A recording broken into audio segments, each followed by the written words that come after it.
Social Security just lost $41 billion. But what does this mean for the beneficiary, and what does it mean for the program as a whole? Well, that's exactly what I'm going to focus on here in the video, as $41 billion is a significant amount of money even for Social Security, as they have trillions of dollars, but they still cannot sustain a $41 billion loss. Well, again, what I want to focus on, let's get into it and talk through the details. First off, can I ask a huge favor of you? Please make sure to like the video with the big thumbs up button down below. Thank you so much. Really appreciate that. Also, if you haven't done so, please make sure to subscribe to the channel as well with the big subscribe button right down below the video. Thank you so much. Really appreciate your support, and let's talk through the details. All right, now check this out. So last year, Social Security sustained a $41 billion loss. Now, maybe you've seen this in the headlines somewhere, but it is presented in a variety of ways, and I want to break down the details of this because that is a significant amount of money. I mean, think about it. $41 billion? I don't care who we're talking about here. That's a lot of money. Even though Social Security nearly has $3 trillion still in the trust fund, it is depleting. And last year alone, it depleted by $41 billion. Now, I know that sounds like, oh, that's not very much considering they have almost $3 trillion. I agree. It's a small percentage based on the nearly $3 trillion that they have. But guess what? Every year that goes forward, we're going to continue to see this number getting larger and larger. Yep, $41 billion last year, but it's going to continue to increase, and that number will get bigger every single year that continues. So as a result, we're going to be moving closer and closer to the dreaded insolvency that we've heard about a billion times before. You hear about it all the time out there. But let me explain the details behind this because the numbers are actually kind of fascinating. So last year alone, Social Security brought in $1.351 trillion through their sources of income, which include payroll taxes. That's where the bulk of their income comes in. They also get money from taxation of Social Security benefits, as well as interest on the money in the trust fund, which is honestly pathetically low, but that's where they get the bulk of their money. The three income sources that Social Security has, amounting to, again, $1.351 trillion. That's crazy amount of money, right? That's super cool. That's a huge income. But get this, last year they paid out $1.385 trillion of benefits. So that's a difference of $34 billion is a difference there. However, they had an additional $7 billion in administrative costs for a total of $41 billion that came out of the trust funds and basically went out in the form of expenses that was not brought in through payroll taxes and taxation of benefits and interest, things like that. So they literally ran a deficit of basically $41 billion last year, right? In other words, their income was less than their actual expenses by $41 billion, okay? That's literally what that means. So what does it mean? It simply means that they drew the trust fund down by basically $41 billion to sustain basically the deficit. Is that going to make sense? Now, as we look at it right now, it doesn't really matter that much. I mean, right now we can look at it and think, it's not that big of a deal. It's, $41 billion. Think of it this way, because these are such big numbers to think about. It's really kind of hard to think like, oh, wow, what does this really mean? But think of it this way. Let's just say that you have a savings account with $2,788 in it. And over the course of an entire year, basically you keep filling that thing up, but yet you draw it down by $41 through the course of the entire year over what it was last year. Does that kind of make sense? Kind of give you a better analogy, because we're talking about billions and billions and trillions of dollars here. It's kind of hard to wrap our heads around this thing sometimes. So if you just think about it like of our own lives, we have basically $2,788, and we draw it down by $41 over the course of a year. It feels like, who cares? It's not that much money, right? But it actually is a huge difference because it's the fact that it's being drawn down, okay? Now, what does this all mean? If we continue to extrapolate this out into the future, then we potentially look at this insolvency issue of the trust fund's running dry. Oh, that means the trust fund is going to be dry and the benefits are going to be ending for everybody, right? No, that's actually not how it works.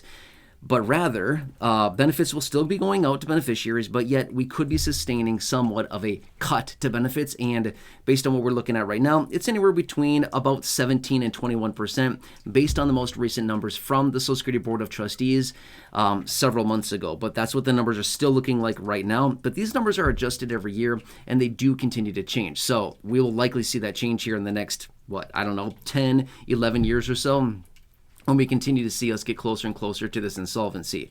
But the big point is the $41 billion, okay? Now, here's a couple of things I want to point out as well. We continue to see all these proposals out there to change Social Security, to cut benefits for high-income people, to eliminate benefits for high-income people, to end the COLA, to cut the COLA, to raise benefits to the full retirement to the full federal poverty line, to increase benefits by $200 a month, to eliminate taxation of benefits. The list goes on and on. To invest the whole trust fund into the stock market. There's so many different proposals that are out there. Which one is the right answer? Honestly, I'm not really sure which one is the right answer. However, based on the current trajectory that we're looking at now, the path that we are on right now is not sustainable. We know this. It's leading to a basically insolvency in about 10 years or so, give or take a little bit. So that's kind of the trajectory that we're on now. However, if we look at where the income is coming from with payroll taxes, what do we know about the current state of the economy and basically jobs and employment and things like this? We know that the workforce continues to shrink in this country. It continues to get less and less as a percentage of our population. Less and less people are working. So if the percentage of our population, less people are working, what does that mean? Less people are paying in through Social Security payroll taxes. Less payroll taxes going in. Less means the biggest source of income for Social Security, well over $1 trillion a year, by the way, is brought in through the payroll taxes. In fact, it's over $1.2 trillion a year is brought in through payroll taxes, the vast majority of the income. So if that source of income is drying up slowly, as in it's getting less and less and less because the workforce is getting smaller, then what does that mean? It means less money coming in. At the same time, we're seeing 11,000 people a day becoming eligible for Social Security benefits between now through 2027. 11,000 a day. It's crazy, right? It's a lot of people. I'm just still so shocked by that number. Every time that I read it or see it or say it or something like that, it's just still so surprising to me that many people a day. That's nuts to me. That just seems like, how could that possibly be a thing? But it is, okay? So anyway, that's the situation there. Now, taxation of benefits as well brings in about 50-ish plus $1 billion a year to benefits. But we know right now they're talking about eliminating taxes for seniors on Social Security benefits, right? Well, that'd be an extra, call it $50 to $60 billion a year of taxes on Social Security that would not be brought into the trust fund. And a lot of people are coming out suggesting that this is going to lead to faster insolvency.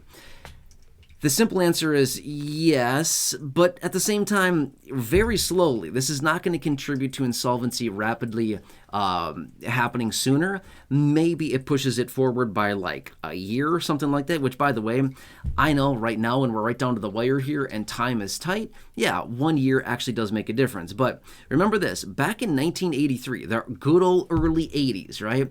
What happened back then?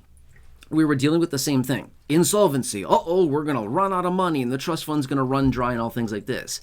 What did they do? Last minute, they came in, they passed legislation, they raised the full retirement age. Remember at that time, they raised it. In fact, they did. They raised it up to 67 was the max, which actually just capped out a couple of years ago. But anyway, so yes, they raised the full retirement age and they did some other things and they saved Social Security. I would 100% expect them to do the same thing. They're not going to do it anytime soon, I'll tell you that much. They're going to wait this thing out. They're probably going to do it at the very last minute like they always do. They'll wait for the very last minute, maybe, 2032, 2000 whatever, 31, something like that. Many years from now, when we're right down to the wire and we only have months or maybe a year left on this thing, when we're right down to the wire, everybody's scared, that's when they'll come in and say, let's just print a couple $1 trillion and push it into the trust fund. They'll do something extreme like that and they'll save it. They're not going to let this program run itself into a ditch and the trust fund run dry. They're just not going to. I know there's a lot of weird information, a lot of scary statistics out there and things like that. They're just not going to. There's no way. Could you imagine? Right now, there's about 70 million beneficiaries that receive benefits right now. Call it, let's just say 9 years, okay? In 9 years, how many millions of beneficiaries do you think there's going to be in 9 years?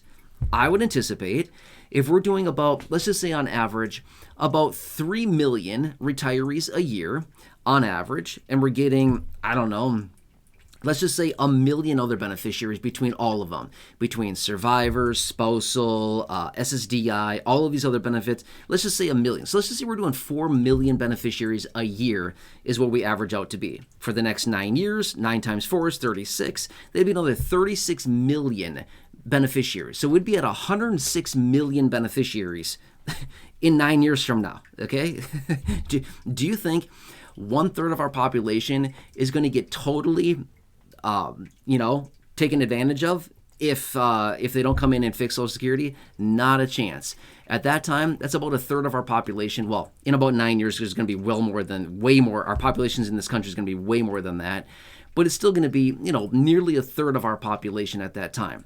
There's no way that they're going to allow this thing to just evaporate and be like, well, it was a fun run, 100 years, and yeah, we're good now. Let's just let it go away. Not a chance, right?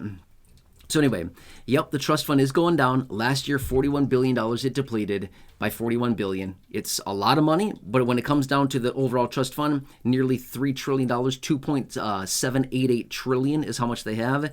At the end of the day, it's not a ton, right? They can sustain it for now. They can sustain it for many more years, but eventually it will keep getting bigger. It's the snowball effect, and eventually it's going to run that sucker dry, but they will come in and fix it. I would not worry about it whatsoever.